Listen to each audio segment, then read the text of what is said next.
I just had to eat something, so now I'm back. So we're going to continue reading about the women pharaohs in ancient Egypt.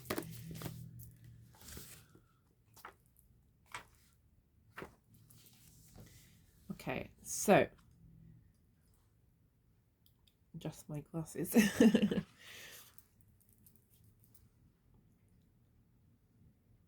Ancient Egypt was now the supreme power in the Nile Valley.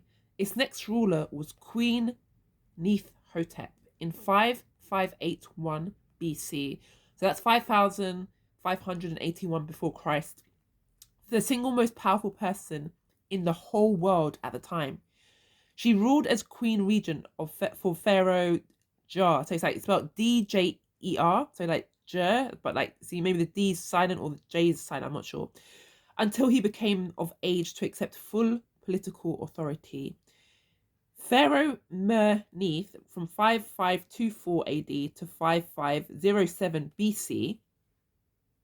Oh wait a minute. Succeeded Jer on the throne. Okay, BC, so before Christ, yeah, okay. She ruled as Egypt's first female pharaoh. Her name means beloved of Neith, named after the same goddess that the Greeks would, at a much later date, called Athena. She had two great tombs built, one in the southern Egyptian city of Abydos, the other in the northern city of Saqqara. Tradition dictated that these monuments be built to symbolize the authority of the pharaoh as ruler of the north and south, lower and upper Egypt. Her monuments, especially the Saqqara tomb, are as large and impressive as those of the male pharaohs. Both Queen Regent Neith-hotep and Pharaoh Mer-Neith belonged to the first Egyptian dynasty, from Dynasty 1 to the end of Dynasty 6, which is to 5660 from 5660 to 4188 BC, was the Old Kingdom period, Egypt's first golden age. This was the era when the solar calendar was invented. The Sphinx of Giza was built. The pharaoh's great pyramids were erected, and the first substantial literature in the world appeared. Now, I'm going to quickly talk about the Sphinx. Obviously, we know it's not called the Sphinx. That's what the Greeks called it. But I believe that is an image of one of these, I was going to say goddesses, but pharaohs, but okay, you could say goddesses. So one of these goddesses, because she looks like a woman, like an African woman. So I suspect that Neith, either the first Neith or the Neith, so Neith, Queen Neith-hotep or Mer-Neith, which is that she was called after the Queen Neith, was probably one of the basis for the Sphinx. So I'm going to continue reading. So yeah, what is also extraordinary is that no other organized government appeared anywhere on the planet at this time, of which historians are aware. Two great females appeared during the 6th dynasty. Iput, so it's spelled Iput with a, see if it makes sense. So, can you see it? So I put IP and then put at the end. She ruled in 4355 BC. She ruled Egypt as queen regent of Pharaoh Pepi I until until he became of age. Pharaoh Nitocris was the last ruler of the dynasty, 4200 to 4188 BC. Rumors later circulated to the effect that she built the third Great Pyramid of Giza. Though this is probably false, in any case, the Old Kingdom collapsed after her rule. Egypt went into a lengthy period of decline called the First Intermediate Period. And this was from 4188 to 3448 BC. Kush, the land to the south of Egypt, became a great and powerful kingdom during this period. Egypt entered into its second golden age with the birth of the Middle Kingdom in 3448 BC. During this period, the Egyptians built the first planned city in the world at the site of Khartoum. Furthermore, they built the largest monument in the ancient world, the Labyrinth. With the 3,000 apartments, finally, Egypt colonized Kush.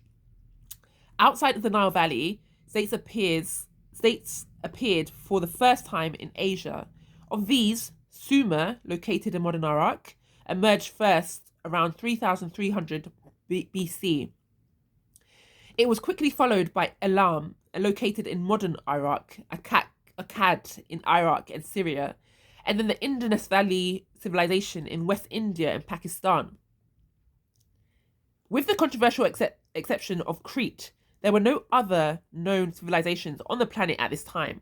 There are, however, historians from the British Isles who claim that Stonehenge was also various structures built in Ireland and northern Scotland deserve consideration as evidence of very early civilizations in Europe. And I've heard that the Egyptians did go to parts of Europe in the early days. But anyway, they were global. So we'll talk about, if it comes to that in this book, we'll talk about it. If it doesn't, I'll refer it in another book that I've read. So the Sumerian civilization of Iraq contained an important and formative Negroid component. Which is just U-R, one of its greatest cities-states, emerged in the 4th millennium BC. It had been greatly enriched by maritime and land trade with Egypt and Kush, among other places. The treasures buried with the rulers were superb. They include a dagger and sheath of pure gold, decorated in lapis lazuli. There was a ram in thicket made of gold, silver, lapis lazuli, shells, and red limestone. There was a bull head made of gold leaf, wood, and lapis lazuli. Finally, the jewelry of chiefess okay, this is what I'm trying to read. If I find it. Does it just go there? Can you see it? Can you see it? It's P. Oh, maybe it's not focusing. It's a bit dark now. But let me see. It's spelled. I'll spell it for you. It's spelled Puabi, and this is 3200 BC. The earliest known great woman was impressive. It was comparable. Earliest known great woman was impressive. It was comparable in style and quality to those of the 12th dynasty Egypt. So we're going to talk about another woman who is well known in that time. Another distinguished lady of Sumer was Baba. She was a ruler of the 3rd dynasty of the city-state of Kish. The Sumerian king lists, a crucial historical document, recorded her as the barmaid or woman of wine.